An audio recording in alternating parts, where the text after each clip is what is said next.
amigos! Esperei a poeira baixar para voltar aqui com o noticiário do Vasco, que ontem deu adeus à Copa do Brasil, né? Foi duro, todos estavam esperançosos, mas as limitações do elenco, né, aliada a outras situações, impediram aí do Vasco prosseguir nessa competição. Mais adiante a gente vai repercutir um pouco dessa partida de ontem, projetar também o futuro, né? O Vasco não vai ter muito tempo para assimilar essa perda e tem que focar no Brasileirão.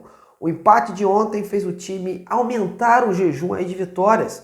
Agora já são 8 jogos sem vencer e a sequência no Rio tem tudo aí para o time voltar aos eixos. Vou te contar já já. Porém, vai precisar melhorar muito se não quiser oscilar novamente nesta competição. Então, ó, o que aconteceu ontem, os personagens, o que está por vir, tudo isso eu vou destacar aqui para você. Portanto, fique até o final desse vídeo. Me dê uma moral, deixe o seu like, compartilhe e vem comigo nessa. Bom, amigos, o Vascaíno ontem, depois de todo aquele apoio, de toda aquela festa linda proporcionada em São Januário, festa essa, diga-se de passagem, que só o torcedor do Vasco sabe fazer, voltou para casa com uma grande frustração, né, pelo resultado em campo. Após um primeiro tempo muito bom, onde o time soube neutralizar as ações do Atlético Mineiro e conseguiu chegar ao seu gol num pênalti bem marcado, apesar daquela demora do VAR, e acabou sofrendo na segunda etapa e na individualidade do talentoso Hulk, né, que foi aí castigado com o gol quando a partida estava se caminhando para os pênaltis. Dois fatores, na minha opinião, pesaram e muito nessa desclassificação. O primeiro, a limitação do elenco.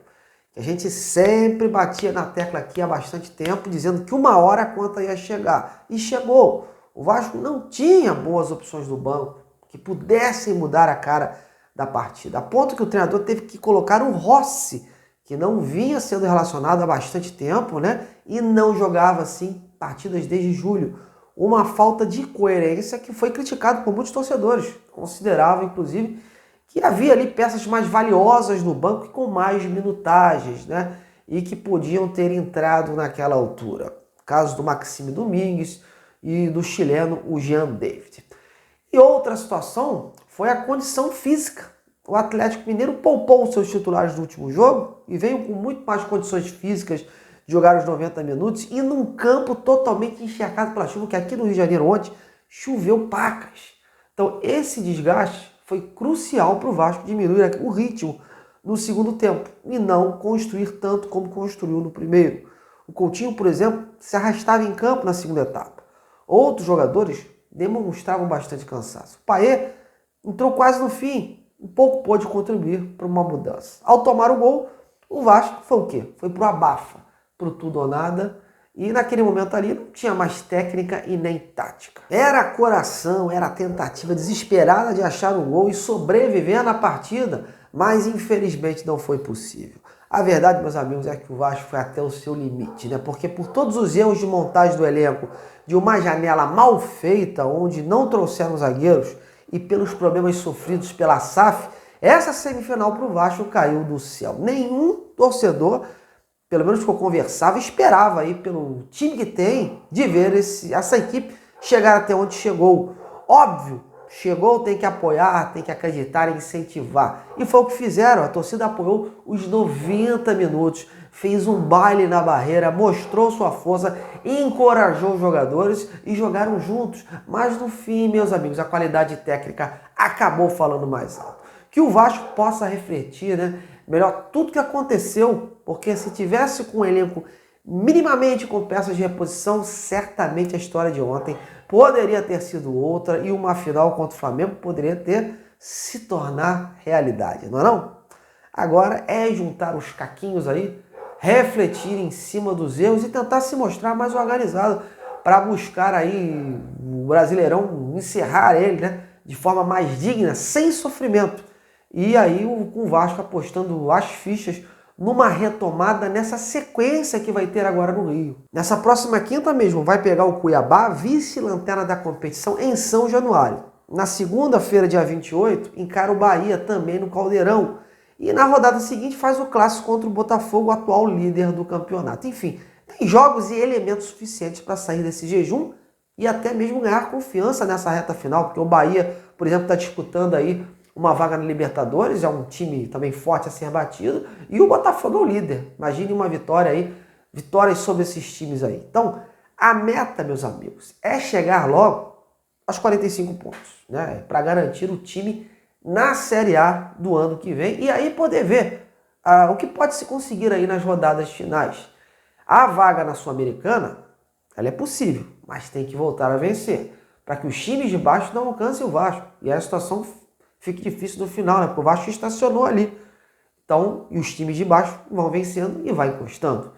E em relação ao futuro do time, o técnico Rafael Paiva, mesmo com a eliminação, ele procurou dar forças e enaltecer o elenco nessa reta final. O Rafael ele considera que se o time manter a organização defensiva e a mesma pegada que teve no início do jogo contra o Atlético, pode conseguir melhores resultados no Brasileirão e voltar aí a triunfar.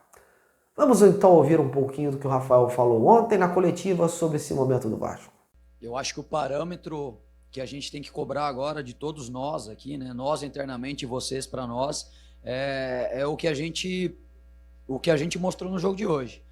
Acho que agora todos os jogos do Brasileiro são finais para a gente, porque a gente perdeu pontos que a gente não gostaria de perder.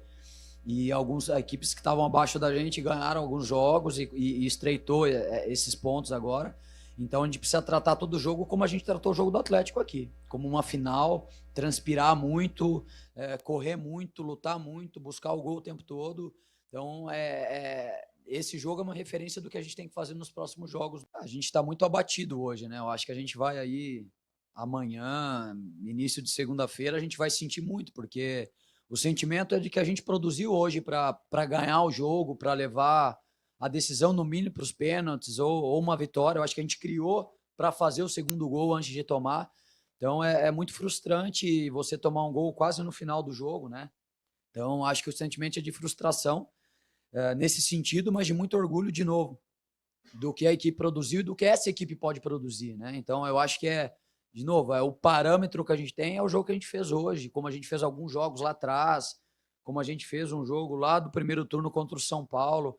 Esses jogos são o nosso parâmetro, a gente tem que buscar jogar assim todos os jogos, a gente tem que encarar agora os jogos do Brasileiro como uma final, porque a gente precisa pontuar, a gente precisa logo escapar de alguma coisa pior aí, buscar uma pontuação de 45, 46 pontos, para daí começar a lutar lá em cima de novo, mas esse sentimento ruim tem que passar logo, porque o jogo já é quinta-feira, a gente já joga quinta-feira, já joga segunda-feira, e encarar esses jogos como uma final e continuar trabalhando, lutando para a gente crescer, para a gente desenvolver cada vez mais o nosso jogo, e principalmente o Vasco como instituição, brigar sempre para chegar em mata-mata, em fases finais de campeonato de mata-mata, chegar cada vez mais na primeira página do Brasileiro.